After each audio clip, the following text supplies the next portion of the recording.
বাংলাদেশে হিন্দুদের এরকম ভয়ঙ্কর জনজোয়ার আগে কখনোই দেখা যায়নি। আসলে শুভেন্দু অধিকারী বাংলাদেশের অত্যাচার নিয়ে পোস্ট করেছে, বাটেঙ্গে তো আমরা সব হিন্দুরা কাটবো। তো শেখ হাসিনা যখন পতন হয় তারপরে ইউনিস সরকার ওখানে বাংলাদেশের সব কিছু সামাল দিচ্ছে, কিন্তু আমরা প্রতিদিন শুনতে পাচ্ছি বাংলাদেশে কোনো না কোনো প্রকারে হিন্দুদের উপর অত্যাচার হচ্ছে। এমনকি যখন চিন্ময় প্রভু একটা হোটেলে ছিল, সেই হোটেলে পুলিশ প্রশাসন তাদেরকে যে সাধুগুলো ছিল তাদেরকে বের করে দিচ্ছে।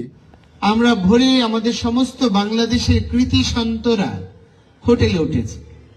আমাদেরকে সন্ধ্যায় হোটেল ম্যানেজমেন্ট জানালো পুলিশ প্রশাসন চায় না যে আমরা এখানে হোটেলে থাকি, আমাদের হোটেল ছেড়ে দিতে বলছে। আপনারা কোন পর্যায়ে আমরা বাংলাদেশে অবস্থান করছি, হিন্দুরা কোন অবস্থায় নিপীড়িত হচ্ছে, নির্যাতিত হচ্ছে, এটা বোঝার জন্য তো আর কোনো ক্লাস বা কোনো প্রুফ দরকার হয় না। একটা প্রবাদ বাক্য আছে, বলে না, যখন মানুষের পিঠ দেয়ালে ঠেকে যায় তখন মানুষ প্রতিবাদ করতে বাধ্য হয়। আর আজকের বাংলাদেশের হিন্দুদের ঠিক সেই অবস্থায়। আজকের লাখো লাখো হিন্দু, আজকে লাখো লাখো সংখ্যালঘুরা আজকে পথে নেমেছে। আর এরকম বিরাট প্রোটেস্ট বোধহয় আমরা কখনো ভারতেও দেখিনি। আজকের হিন্দুরা যেরকম জোটবদ্ধ হয়েছে, যেরকম আজকে প্রোটেস্ট করছে, এ দেখার মতো ছিল। আর ওদের মুখে একটাই স্লোগান ছিল, আমার মাটি আমরা বাংলাদেশ ছাড়বো না, আমার মাটি আমার মা, বাংলাদেশ ছাড়বো না, আমার মাটি আমার মা, বাংলাদেশ ছাড়বো না, বাংলাদেশ ছাড়বো না, আমার মাটি আমার মা। কিছুদিন আগে বাংলাদেশে একটা ভিডিও প্রচুর ভাইরাল হয়েছে, সেখানে ওখানকার মৌলবীরা বলছে যদি বাংলাদেশে থাকতে চাও তাহলে জিজিয়া কর দিতে হবে। তাদের বক্তব্য অনুযায়ী মুসলিম প্রধান দেশে যদি কোনো হিন্দুরা থাকে তাদের সুরক্ষার জন্য তাদেরকে মুসলিমদের একটা কর দিতে হয়, সেটাকে নাকি জিজিয়া কর, সেই করটা মুসলিমদের দিতে হবে বাংলাদেশের হিন্দুদের।